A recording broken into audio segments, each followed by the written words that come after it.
Hello guys, c'est Caroline Hélène, bienvenue sur ma chaîne. Je suis de retour pour vous parler de mindset et de comment vraiment avoir des shifts pour qu'on aille réussir, pour qu'on aille exprimer qui on est.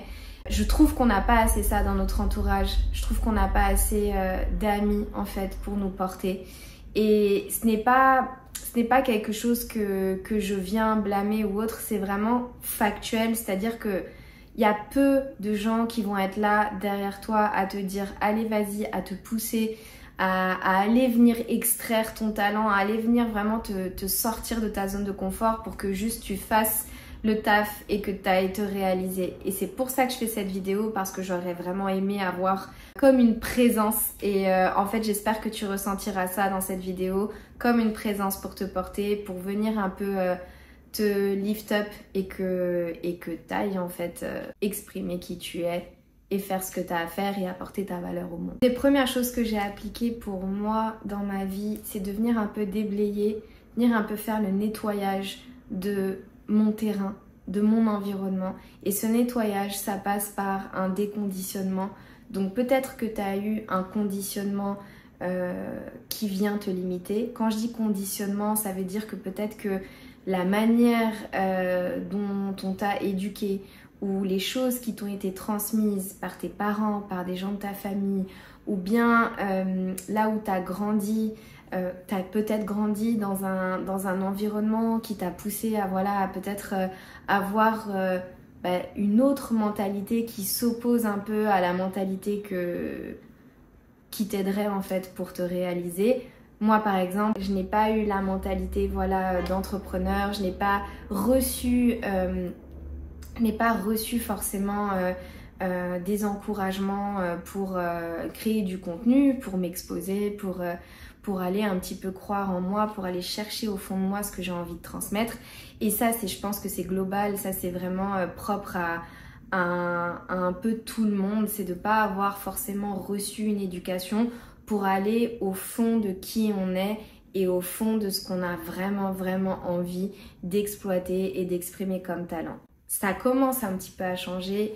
Merci à l'information, merci à beaucoup de gens qui vont un peu aider à aller chercher, à aller identifier le talent des gens. C'est quelque chose qui moi me fascine et me passionne.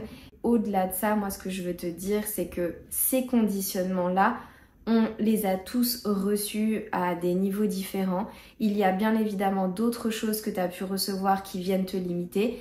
Et ce qui est très important et même vital en fait pour ton évolution, c'est d'aller se détacher de ces conditionnements. C'est d'aller en fait te sentir dans le droit chemin. Et se sentir dans le droit chemin, c'est simplement se sentir dans son chemin.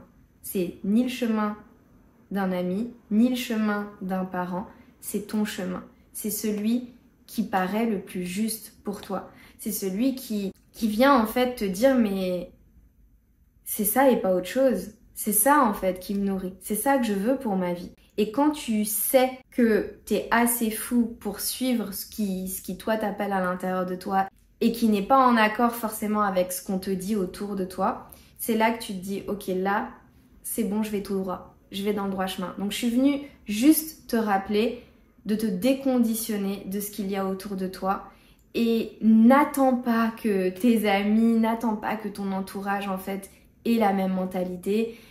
Va t'entourer de gens qui aient la même mentalité, mais n'aie pas d'attente sur ton entourage, n'aie pas d'attente sur le fait que les gens pensent comme toi, les gens valident en fait ta manière de vivre, ta manière de penser.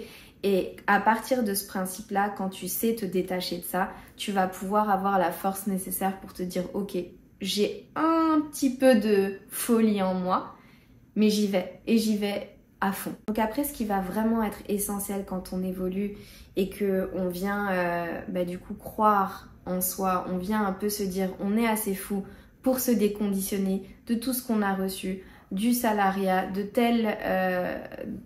telle manière de vivre, de telle manière de faire carrière. Quand on se déconditionne de tout, qu'est-ce qui vient être fondamental? Ça va vraiment être de ne pas abandonner.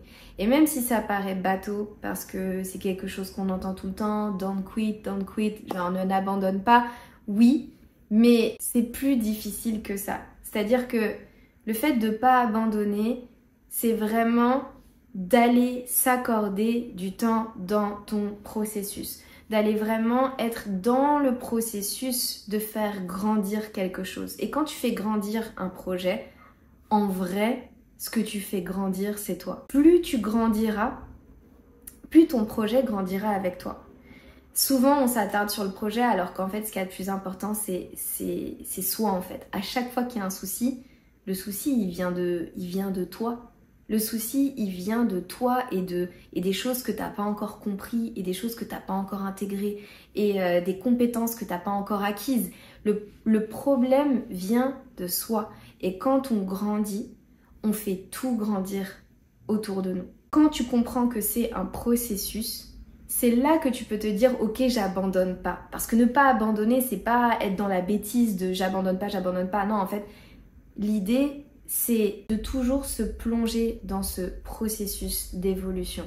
Et c'est là où tu peux te dire « Ok, j'abandonne pas en fait sur mes rêves, sur ce qui me nourrit, sur ce qui me ressemble en fait, sur ce qui m'aligne, sur ce qui connecte en fait avec moi. C'est sur ça que tu dois pas abandonner. Tu n'as pas à abandonner sur toi. Quand tu comprends que les choses que tu veux pour ta vie prennent un certain temps, c'est comme une plante, ça prend un certain temps pour qu'elle pousse. C'est là que tu vas être beaucoup plus tolérant, être beaucoup plus résilient en fait avec toi-même et avec le temps que les choses prennent en fait à pousser, à grandir. Quand on pense aux études, on se dit pas ok, moi j'ai fait un master, je me suis pas dit dès la première année après mon bac, je me suis pas dit putain j'arrête, ça marche pas, c'est trop long, j'arrête. Non, tu sais très bien que tu as 5 ans à faire et après ces 5 ans, tu vas avoir une recherche de travail et après tu te dis ok, dans ma carrière je vais commencer à chercher un travail, puis je vais gravir les échelons, puis je vais commencer à évoluer, je vais être stagiaire, puis après je vais être assistante, puis après je vais avoir un poste de manager, puis ensuite je vais peut-être être responsable, puis ensuite être directrice, puis ensuite être VP, puis ensuite... En fait, c'est comment marche la vie, c'est à toi de l'appliquer pour toi-même. Et quand on mise sur soi, comme on n'a pas l'habitude de miser sur soi, c'est là qu'on se dit maintenant non, il faut que ça marche tout de suite. Si ça marche pas tout de suite, voilà, tout de suite on se dévalorise, tout de suite on se dit de toute façon, je suis nulle, j'y arrive pas, ça sert à rien. Et en fait, c'est d'aller te conscientiser, d'aller vraiment te responsabiliser et de te dire non, c'est normal que ça prenne du temps. C'est normal si les études marchent comme ça, si tout travail, tout processus de création marche comme ça, c'est pareil pour toi. Donc vraiment, sois dans ce processus de progression, d'évolution et n'abandonne pas parce qu'on abandonne beaucoup trop tôt.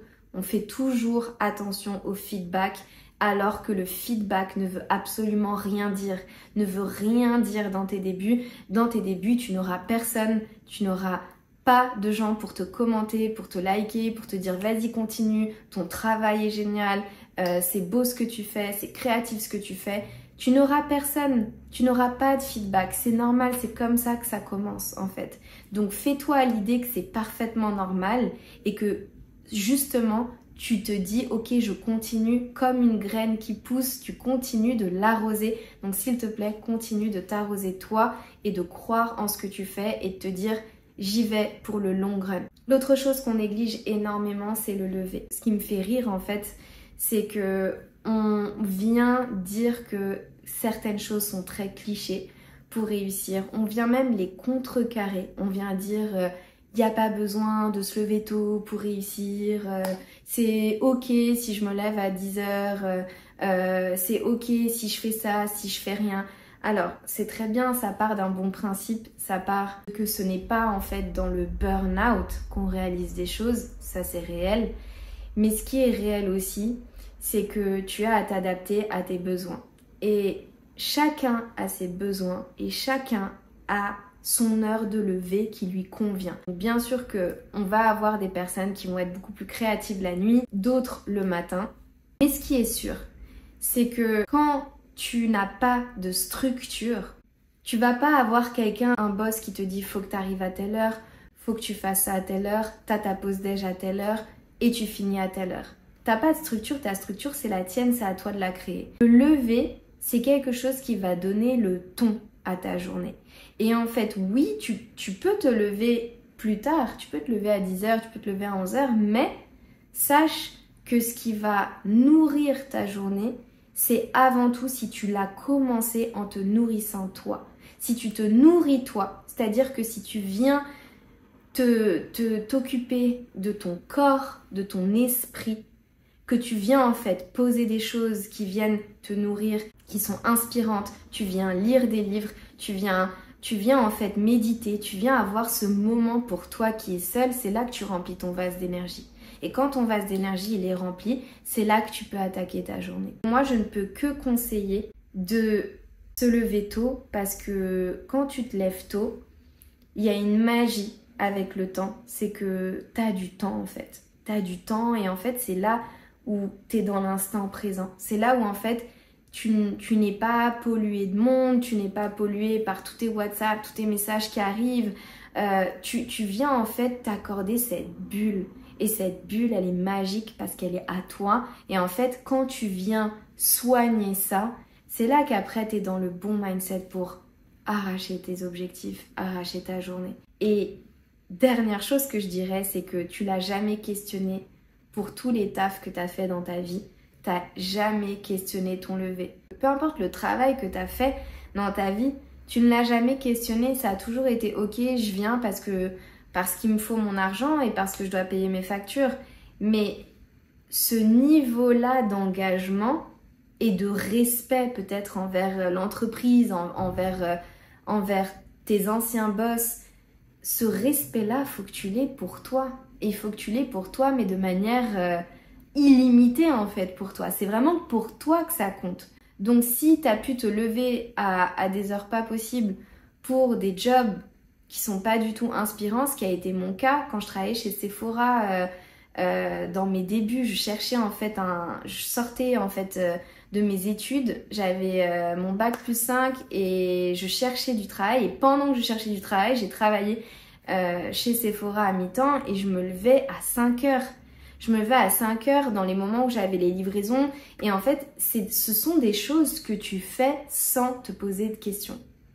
Donc fais la même chose pour ton projet. Lève-toi inspiré pour justement réaliser ce que tu as envie de réaliser.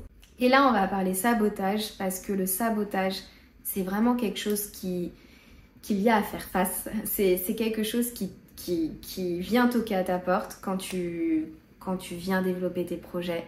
Ça vient toquer à ta porte parce que forcément, au début, et même pas au début, même au milieu, on va dire, tu vas te sentir nul en fait. Tu vas te sentir nul, tu vas te sentir rouillé en fait. C'est comme quand tu commences le sport, tu te sens nul. Tu te dis mais pourquoi je suis essoufflée, j'arrive à rien faire.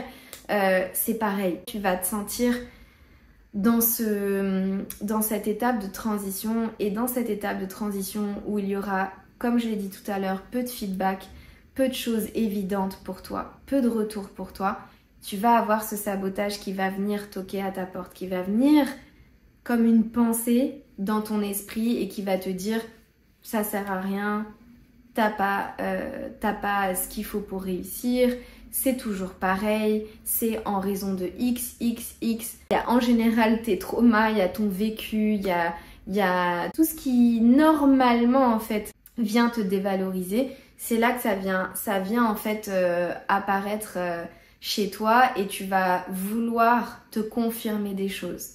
Mais en fait, c'est pas toi qui viens te confirmer que t'es nul, c'est pas toi vraiment qui vient te dévaloriser, c'est simplement le subconscient qui garde en fait des schémas limitants, qui garde en fait des pensées qui nous limitent parce que ce sont des choses qui viennent à toi parce qu'elles font partie de ton passé, elles font partie de ton expérience. Et ces choses-là sont là pour te faire douter, mais c'est à toi de prendre le dessus, de vraiment aller dompter ce subconscient, d'aller dompter ces schémas limitants parce que forcément, tu vas pas avoir la preuve de ta réussite parce qu'elle n'est pas encore visible à tes yeux.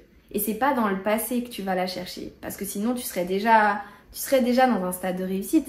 Ce n'est pas le passé qui va te prouver que tu vas réussir, le passé va te prouver que tu es nul. Il va te prouver tes erreurs, il va te prouver tes échecs, il va te prouver tout ce qui te limite, il va te prouver tout ce qui te touche et te blesse et tout ce qui te donne raison de ne pas continuer et de te dévaloriser. Donc vraiment, c'est essentiel que tu ailles dompter ces pensées, que tu ailles te dire « Attends, ça c'est pas réel. » En fait, là, les choses que je me dis à moi-même, c'est pas réel. C'est de la pure dévalorisation et ce n'est pas réel. Ce n'est pas réel parce que tu as un talent. Tu as un talent, tu as un diamant à l'intérieur de toi. Ce qu'il y a de plus dur dans la vie, ce n'est même pas tant la compétence pour aller se réaliser, pour aller développer ce talent. Le plus dur dans la vie, c'est de le voir. C'est de voir son talent, c'est de voir sa valeur. Donc quand tu sais ça, quand tu sais qu'en fait cette dévalorisation, elle est programmée à l'intérieur de toi et que tu as juste à prendre le dessus sur ça, bah c'est là où tu peux redevenir acteur en fait, redevenir maître, redevenir actrice de ça. Et tu te dis ok, ça c'est faux, ce n'est pas moi, je connais ma valeur. Et là, je te conseille de revoir toutes les choses qui font partie de ta valeur, d'aller chercher dans ce que tu fais naturellement. Note-le toi sur un cahier, note-toi des points ou des choses que dans ta vie on a pu te dire, tu vois, des choses que ton entourage a pu te dire, des choses que tu as remarquées, que tu fais naturellement, sans effort, que tu as toujours été bonne pour ça ou que, voilà, essaye de lister justement ces choses en toi qui font partie de ta valeur pour que à chaque fois que tu aies ces moments-là, tu les relises et que tu te reconnectes à ta valeur. Donc c'est essentiel que tu ailles vraiment te connecter tout le temps à cette valeur, que tu ailles la cultiver et que tu ailles vraiment identifier quand ton sabotage arrive pour que tu viennes justement reprendre le dessus. Et ce qui vient inévitablement avec l'évolution, avec le fait de ne pas abandonner sur ses rêves, ce qui vient avec le fait de se valoriser, derrière il y a quoi ?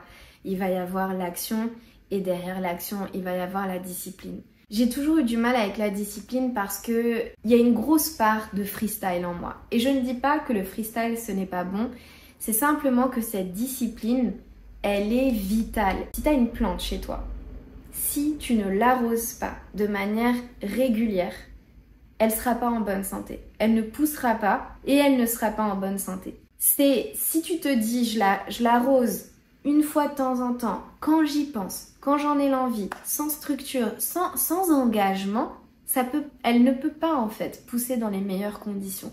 Donc pour toi c'est pareil, pour ta valeur c'est pareil, pour ton talent c'est pareil. Tu as à arroser ton talent, ton travail, tes actions de manière régulière. Et c'est ça que j'ai compris dans ma vie et c'est ça que j'ai commencé à instaurer parce que cette discipline clairement m'a donné de l'amour envers moi-même. Cette discipline m'a fait être congruente et être cohérente en fait avec ce que je veux. Parce que tu ne peux pas visualiser tous les jours quelque chose que tu veux vraiment dans ta vie. Tu peux pas en fait avoir un vision board et ne pas avoir la discipline de tes actions en cohérence avec ce vision board. Tu ne peux pas avoir l'envie d'être quelqu'un et ne pas faire les petites actions jour après jour pour être cette personne-là. Et je sais que tu vas peut-être avoir une résistance avec cette discipline, mais dis-toi que tu es déjà discipliné dans quelque chose dans ta vie. Si tu as un chien, tu es déjà discipliné parce que tu t'en occupes, parce que tu sors le promener, parce que tu es aux petits soins avec lui, parce que tu es régulier en fait avec ce chien. Et c'est pareil avec tes êtres chers, c'est pareil avec le nettoyage de chez toi par exemple. Tu vas être régulier dans quelque chose forcément dans ta vie. Donc dis-toi que cette discipline, tu l'as déjà en toi et c'est juste que tu l'as pas assez appliquée sur toi. Et l'une des choses qui fait qu'on n'est pas assez assidu et pas assez engagé dans ce qu'on fait, c'est le manque de connexion intérieure. C'est parfois trop négligé, mais on parlait tout à l'heure de sabotage et tout à l'heure de subconscient. La connexion à soi, à son intérieur, c'est ce qui permet de prendre le dessus sur son subconscient, sur ses schémas limitants. C'est la méditation, le moyen en fait de prendre soin de toi, de revenir à toi, de revenir au centre, d'être connecté à l'univers, à Dieu, peu importe tes croyances, d'être connecté à quelque chose de plus grand que toi. C'est fondamental. C'est fondamental parce que c'est ce qui va vraiment t'apporter du centre, de l'amour, de la gratitude pour cette vie. Et si tu n'as pas de gratitude pour cette vie, si tu n'es pas déjà dans l'instant présent et dans le fait que tu as déjà tout ce dont tu as besoin, tu te feras bouffer par ce sabotage, par cette dévalorisation, par en fait la comparaison, la concurrence, le fait qu'un tel fait ça. Tu peux te noyer en fait dans cette dévalorisation, dans le fait que tu n'es pas assez bon, tu n'es pas assez, que tu n'as pas assez de temps, que tu peux tomber en burn. En fait, si tu n'as pas ce centre et cette connexion intérieure, tu n'as pas ton équilibre. Et donc, tu n'as pas aussi ta foi. Parce que ta foi, c'est croire en ce qui n'est pas encore là. C'est croire que ce que tu visualises est déjà là. Et comment tu fais ça? En méditant, en fermant les yeux, en étant dans le calme et en allant vraiment diminuer le bruit extérieur. C'est comme ça que tu reviens à toi, que tu reviens à l'amour envers toi et à l'amour envers la vie pour croire en cette vision qui n'est pas encore là mais qui est déjà là en toi. Et là, la dernière chose, c'est cette petite graine-là qu'on a peut-être plantée à l'intérieur de toi. Moi, je l'avais, cette petite graine, donc peut-être que tu l'as aussi. Cette graine-là, cette pensée, c'est de croire que tu n'es pas fait pour réussir.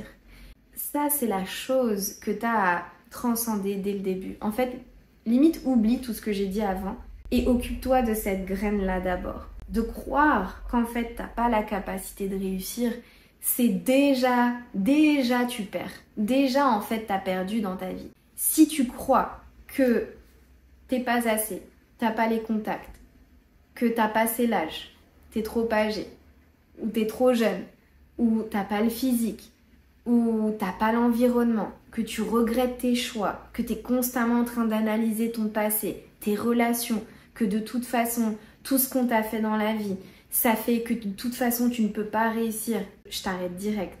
Tout ce par quoi tu passes, c'est exactement la chose qu'il te faut pour réussir. C'est exactement pour ça que tu es fait pour réussir.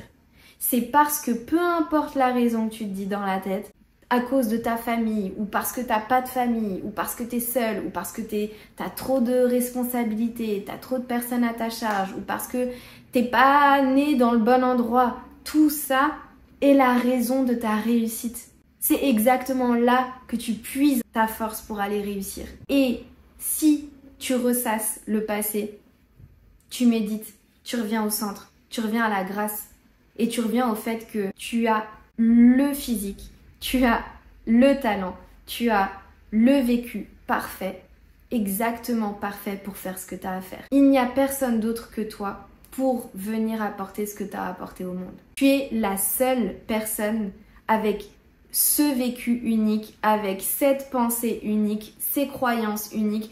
Tu as vraiment cette unicité en toi et c'est là pour que tu viennes vraiment l'apporter au monde. Donc prends conscience que si déjà le terrain n'est pas fertile, si déjà il y a cette graine encore qui pousse à l'intérieur de toi et qui se pose encore des questions sur les erreurs qu'elle a faites, sur ce qui ne va pas chez toi, c'est te séparer de toi parce que tu te sépares de ta réussite, donc tu te sépares de toi. Reviens en communion avec toi-même. Reviens en union avec ta valeur. Reviens en union avec l'amour de toi-même. Et tu verras que oui, tout est là disponible pour toi pour que tu réussisses. J'espère que ça pourra t'aider. Ce talk mindset était nécessaire. N'hésite pas à me faire des retours en commentaire et je te dis à la prochaine vidéo.